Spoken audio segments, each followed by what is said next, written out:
What is the goal of the seeker? This is very important and should be from the outset, um, before one thinks about engaging on a spiritual path or journey. Very early on, there should be a sense of what are you searching for. You must be very clear about that.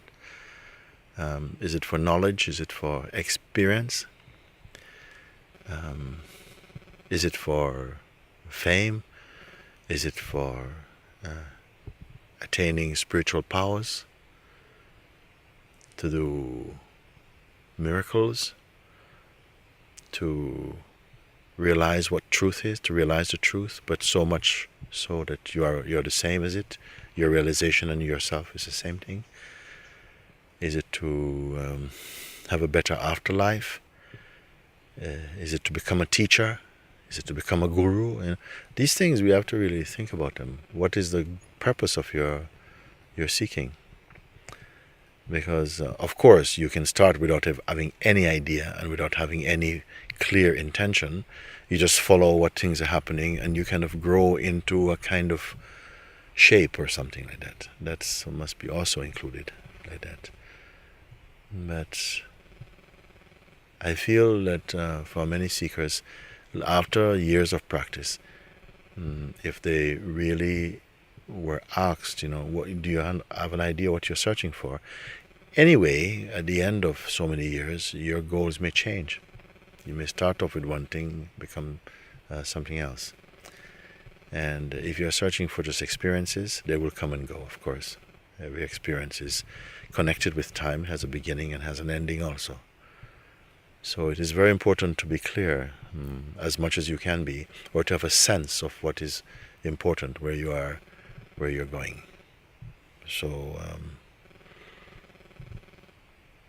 here the goal is to awaken to what you've always been. I say not to develop into something. That can be another way of looking at it. So I don't want to be too rigid with terminologies. It can be put like you're growing into this becoming this thing, like you're moving from caterpillar to butterfly or something. It can be a way of putting it, or it can also be a way of kind of undressing all the layers of conditioning and ideas and identity and so on, and coming back to one's original place before we acquired, so to speak, all this idea about ourselves and the world and so on, which are not stable. So here we more focus on that which is always present, because if truth is real and infinite, it must always be real, always be infinite. And if it is infinite, it means that it's also here now, ever present, it's here now. Then your question may be, if it is here now, how comes I'm not aware of it? And I would be inclined to tell you, well, actually you are it, but you believe you are not it. You're unaware of it, so to speak, because we are more feeling that we are our body, mind, and the dynamic expression which we call life, and our belief systems and identities and so on. But these are not stable factors. They are also changing, you see. And you are behind all the changes to witness all the changes, so you cannot be the changes. This is something that you will discover very, very quickly in satsang. And as you go more deeply into the experience of this, the experience means that you can confirm for yourself, not just believing, not imagining, but you can feel and clarify and somehow confirm from your direct experience, you see. And this has to be the most important factor, because otherwise you're only speculating. It only becomes a question of opinions or so. One has to speak from one's being. You must be the thing you are searching for, ultimately. Now, whether that ultimately is a question of lifetimes or years or so on, well, we will see. I say what you're searching for is timeless, and it is timelessly here, timelessly present. You are not greater than the thing you're searching for, in fact. You, the one who is seeking, if you have the notion of yourself as a person, you're not greater than the thing you're seeking. And even you as a person seeking something, is watched immediately and directly from your true place, which knows what seeking is, knows what intention is. You see?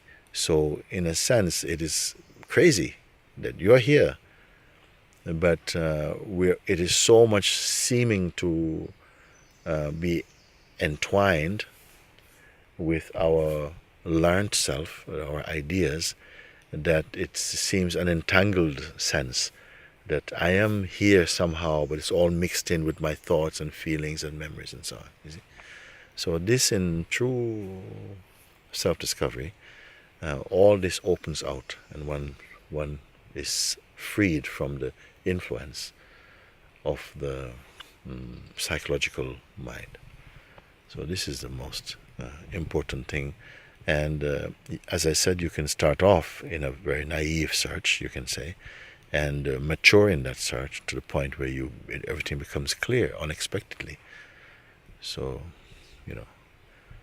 every blessing for that. Whatever it is that brings you in any search, you will experience, if it is authentic for you, it must be also alive with love also. Love is a great support in searching.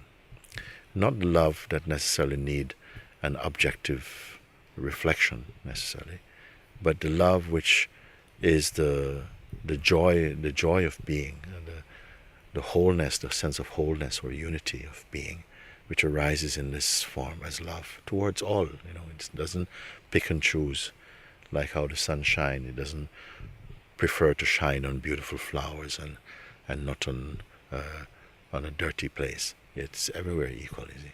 So your art becomes very open, very generous, very open like this, you see, and not inclined to separate and to judge. All these things begin to melt away and become one unity, one wholeness. And this wholeness is not about things. It's a spiritual feeling. It's a whole inclusiveness. And it's not things now that we can describe so much with words. And it's good that we cannot describe them with words, because then we will put too much trust, as we have done already, too much trust in words. The words have got to somehow open up in their inner meaning inside, so that the husk of the words are pulled away, and the kernel of the words, which is the soul of the words, they're alive. And in the same way that you drive a car is just a mechanical thing. You drive the car has no soul. You are the soul inside the car.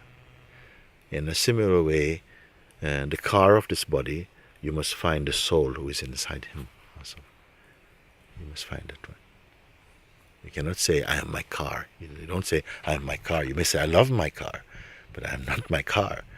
You are the soul in the car. You can go out and get into another car. You see, you must find out who is the driver inside this car of the body. You see. Very good for now. Thank you.